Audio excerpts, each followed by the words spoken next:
All right, hello and welcome to Stampscaping 101. This is a pre-recorded video here, not live, in other words. And I'm going to do something with my new baby sea turtles image.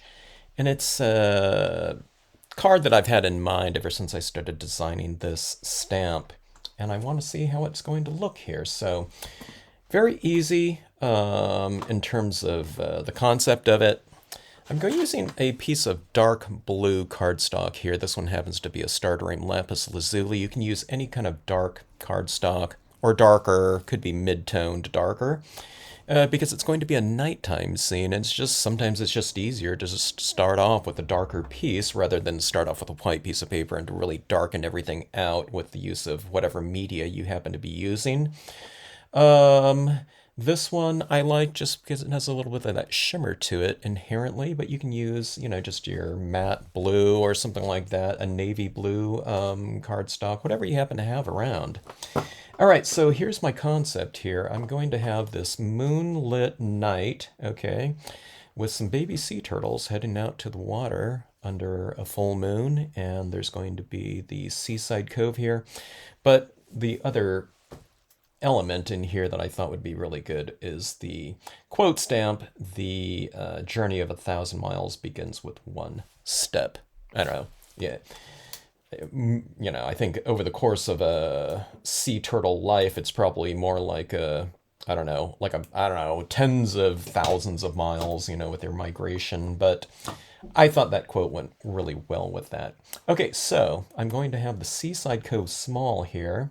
The baby sea turtles are going to be right around in this area here, and the moonlight is going to be over here, and the quote stamp right here. So really three main kind of focal points, this, I don't know, what do you call it, triadic type of formation here, where someone reads the quote and then they go down here, probably to see the baby sea turtles and head over to the moon. I don't know what's going to be the visual path or the natural visual path of this piece right here, but you have three main elements.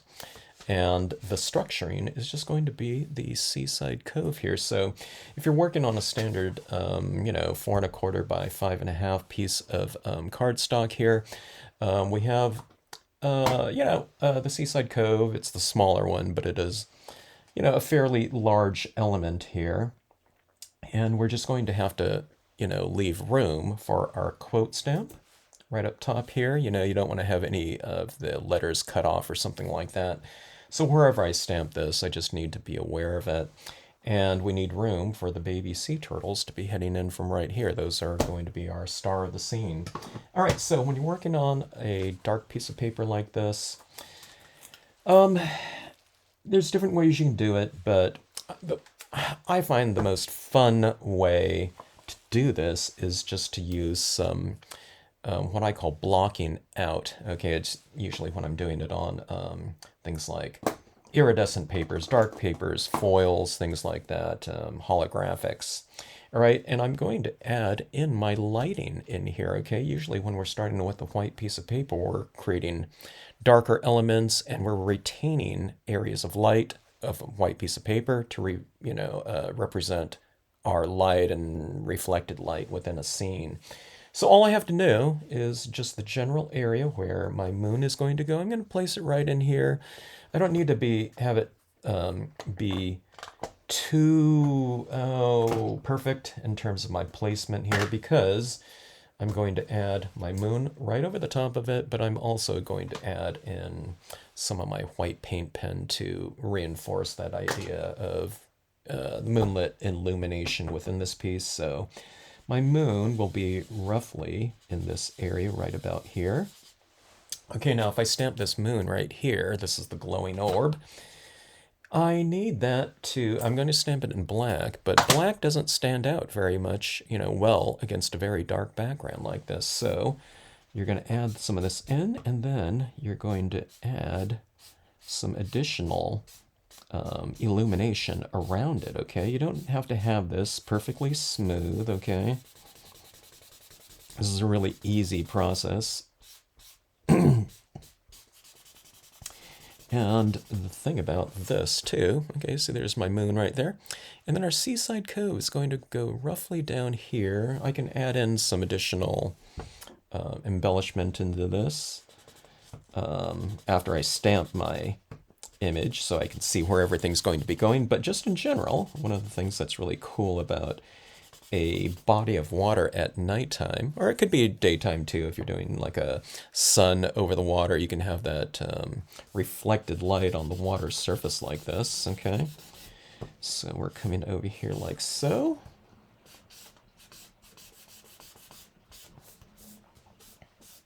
I got a little blotchy right there, as you can see.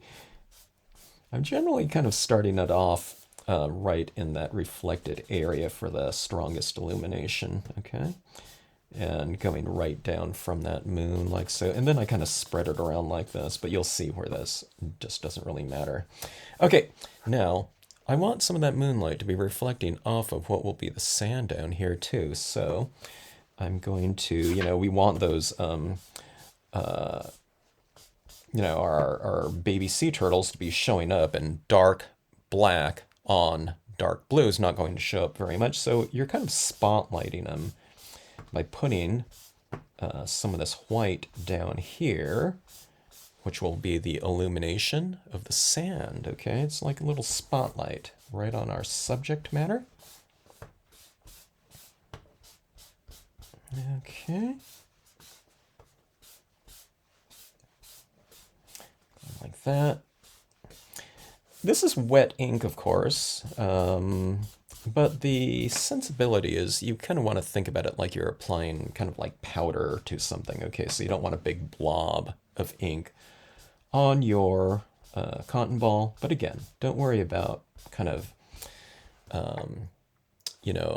blotchy, application of this, okay? Things tend to look just fine once you add your imagery right over the top of that. All right. Okay, so that is as easy as it gets right there. Like I said, you kind of move it around. You can see mine is very blotchy right now. Okay, so if you get blotches on yours, don't say, oh my God, how did he do it? He made it look so easy. I got blotches in here, okay? And I don't think that's going to matter. All right, now depending on what type of paper you used, might dictate what type of ink you're using on here. I'm going to use on this lapis lazuli because it is fairly sealed and it has that, I don't know what's in this type of paper, mica or something like that makes it kind of iridescent and glimmer, shimmery like that. If I stamp a dye-based ink right over the top of that, sometimes it doesn't transfer onto that so well. But you can test it out, test out your inks on whatever paper you're using. If you're using a matte type of cardstock, then you can use anything like a dye-based ink. I'm going to use my black pigment ink here. This one has to be a water-based Brilliance pigment ink. So it'll go on here fairly thick. All right, you can try, I think a StazOn would work just fine on here too. All right, so remember, I need to leave room for my quote stamp. I'm going to try to stamp this, pretty straight across here. I'm just eyeballing it. For large stamps, I stand up to give myself a little bit of leverage.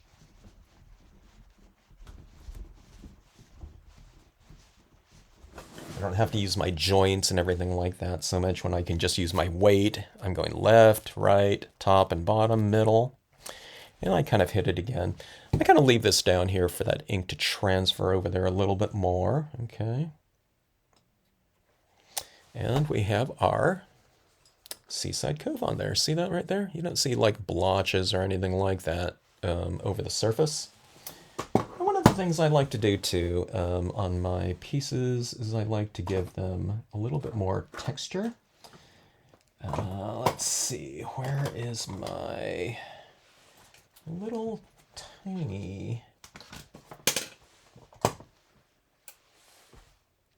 rock small stamp, okay? I'm going to take that and we'll add a little bit more shoreline in here, kind of that rocky sand right in here, and I think that looks really good.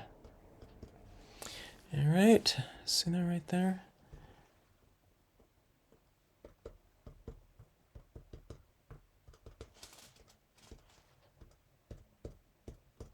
I go for those additional impressions, so I get dark impressions of these rocks and lighter ones in there. Sometimes with the lighter ones, the drier ones, you hit it in the lighter area. Over here, it's a little bit darker, so you use it, directly with your wet impression, wet stamp, and hit in the darker areas. It kind of becomes a little bit of a shading device like that. Okay, so we have that. Now let's go for our moon in here. All right, let's see. I don't want to have too much of that texture over that way because I'm going to have my word stamp. Maybe I'll show you what I'll do here. Okay, I don't have to stamp this whole thing, but what I'll do is, I could go like that right here. I think or I can go like this. I think what I'll do is I will wipe off this side like this. See, I'm going from kind of a wet area right over here. So I'm going like this, and I'm wiping it off like that. Not all the way to the moon, but see, this right over here is going to be, it's going to transition from wet to dry. And I'm kind of wiping it like this, okay? I'm not going like directly over, okay? And I'll do that right around this whole thing like this. So I get most of the impression right in that lighter area like that. And then what it's going to do is it's going to, kind of fade out. Normally you don't have to worry about that, but I'm going to have a word stamp here, so I don't want a bunch of like hard texture behind it, making the word kind of hard to read. Okay, there's my moon right there. I put my finger right there. That tells me where the moon is going to be, so I can kind of add it right in here. Maybe I'll do it this way, so I'll get a little bit more of that texture in the scene. Oh, let's see. This stamp right here you can use up, right side up or up, upside down. It's not really going to matter. Actually, I wiped off the bottom down here, so maybe I will go this way. So there's my moon. Wipe this off where it's going down in the water a little bit, and we'll have our moon roughly like right here. Okay, so there's our moon right there. I'll make it pop a little bit more with a lighter light in there. Okay, so I just, like I said, I just put a little bit of a glow in there with my white pigment ink. And like I said, there was a little bit blotchy in there. Doesn't matter one bit at this point in time. Once you stamp your imagery right over the top of it, it just reads as lighting or something like that. Okay, so let's see. Let's go ahead and go with our, main subject matter here with the baby sea turtles. Comes in 2 different sizes. This one will go with the larger size, I think, right down here.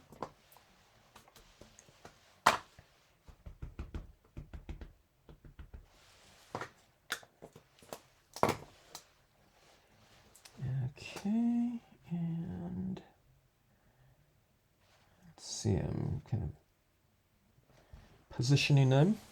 Press and hold down a little bit.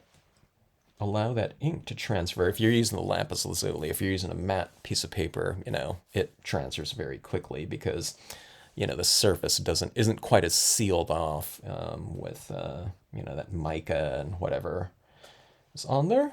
All right, so you have your little baby sea turtles right there, heading off into the moonlight like that. We're going to add in some extra light and shade in here, kind of accentuating certain things, and we'll bring this scene to life even more coming up here. But let's see. Trying to decide if I want to go with the quote stamp right now. Why don't we go ahead and we'll put our scene together, and I'll add in the little kind of embellishments later. Okay, let's see. I happen to have one brilliance pad that I use for my impressions right here, and this one right here I use with my cotton ball because that gets all kind of linty on there, and I don't want a bunch of lint all over my stamp impressions. So I have 2 white pads.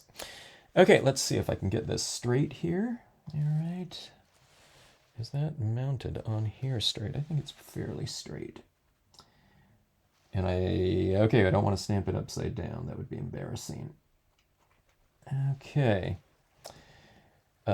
White pigment ink. It's never terribly opaque. I wish there was a whiter, like a super white white pigment ink, but they're all a little bit translucent. So hold down, don't press too hard, but nice even pressure, and allow that ink to transfer and kind of start setting up a little bit. You know, it's not going to dry like instantly or anything like that. It's not like the Stays on White. You can try the Stays on White if you have one. But there we go. Look at that element right there. Isn't that the perfect quote stamp right there with those baby sea turtles? All right, let's give this a little bit more of a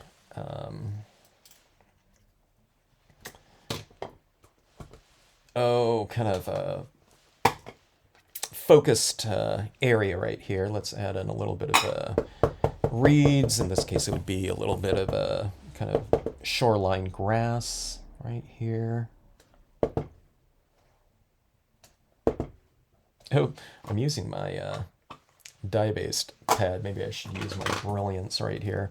See, that stamped out a little bit lighter. It's like a lighter, like a 70% gray. I don't know if you can tell on the video here, but those images right there are darker than this one. So that's what the dye-based ink pad works, you know. I mean, do it. You can double layer it too, where it's like a lighter impressions. Then you go with the darker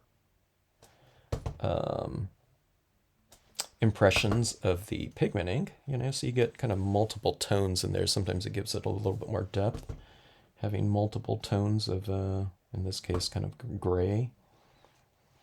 Here you have these baby sea turtles there, like that. I think I read that they can kind of tell the how they know kind of the time of day to go, you know, leave their nest and head out is it's like maybe based on temperature or something like that, or they know which kind of direction to go based on kind of a little bit of light on the horizon. You know, so that being said, if there's like some man-made, you know, kind of light, it might confuse them. They might start going inland or something like that instead. But, you know, all things nature, you know, if it's fine, they'll kind of follow the light on the horizon. So, all right, so let's see. Here's my white paint pen. And what I'm going to do is I'm going to go into my moon, and we'll get a lighter moon. This is going to be a little bit too extreme, so I'll show you what I'm going to do with this. Okay, so there's my moon, like that. That really looks white, doesn't it? And then what we'll do is we'll follow suit with some additional form here. I could use some of my white pigment ink in here, but I think I'm just going to use, let's grab a black and white colored pencil, okay? And, okay, now can you see these little areas right here on my, let me change my exposure a little bit. This being such a dark piece of paper. And you see where there's these lighter areas are on my Seaside Cove. What I'm going to do is I'm just going to add a little bit of white into my black here. I think it's still wet. Let's hit this with some heat from a heat gun here. You can dry that up a little bit.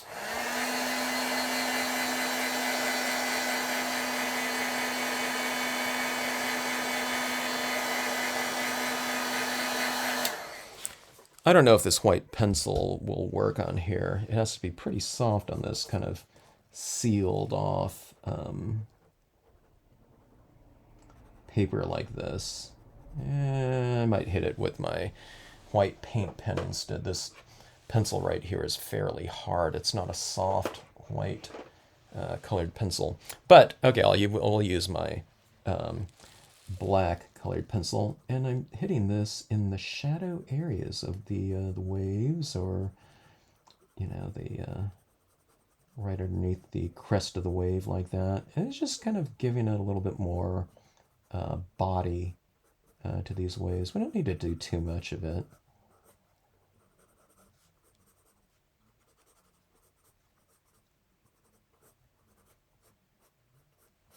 Hopefully you can see that right there. It just kind of gives my waves a little bit more body, adding a little bit more shading underneath it. It is inherently shaded on the design itself, so I'm just adding a little bit extra. And then here's my white paint pen. This is the extra fine 0.7 millimeter one. And let's add a little bit of this lighting. Remember where I've added that lighting with my pigment ink? Right down in here. You can see it underneath my design where it's lighter. But I'm just going in some of these waves and adding this kind of this moonlight right back into. I'm not inventing any of this right here. There are lighter areas on the design. See this light area right here? And I'm just kind of reiterating that.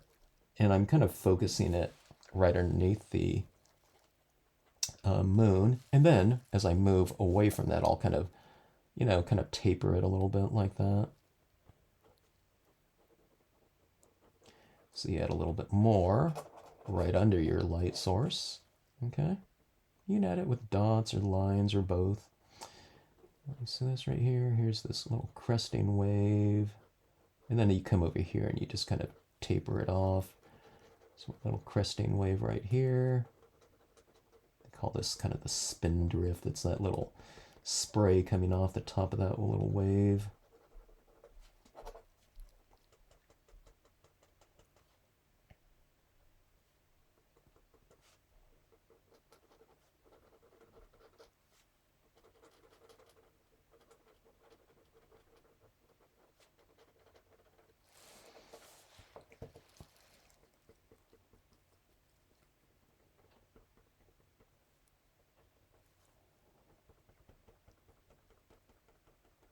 Gives it a little bit more texture and body.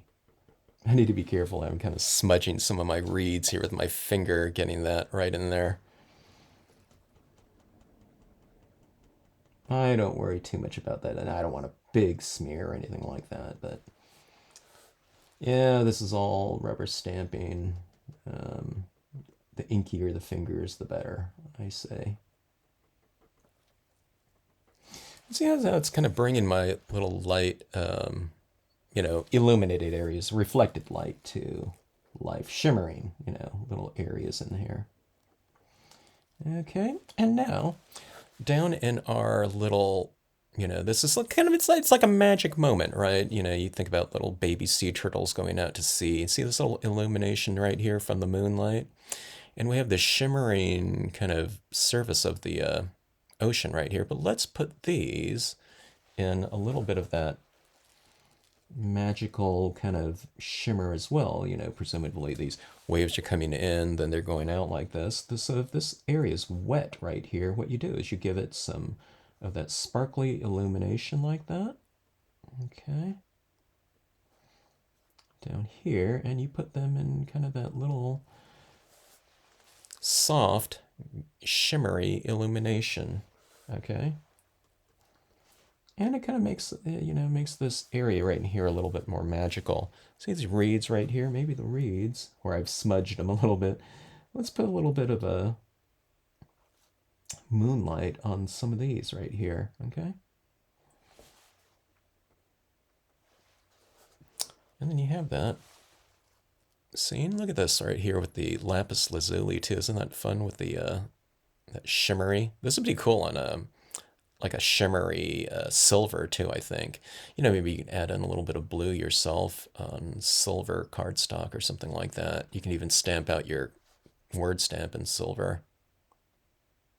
But it has that nice kind of illumination, reflective types of surfaces, they reflect light, more than just a plain white piece of cardstock. And the cardstock, like white piece of cardstock, is going to have a little bit more contrast, so you can have lighter lights. Like this is my white piece of paper right here, against that. And you can see, well, that white right there is pretty white. But overall, this makes for a pretty quick scene right here. And you have a lot of different technique in here. Let me see what my time is on this one. So 25 minutes to do this card right here. And, there's a lot of technique in here. We've laid down some tones in here. We've stamped over the top of it. We've given some additional illumination, shading, and lighting to this, and this card's pretty much done. So I'm going to pause right here and resume, and I'll show you a fully formatted card here with some additional matting on here, and we can see what this card looks like complete.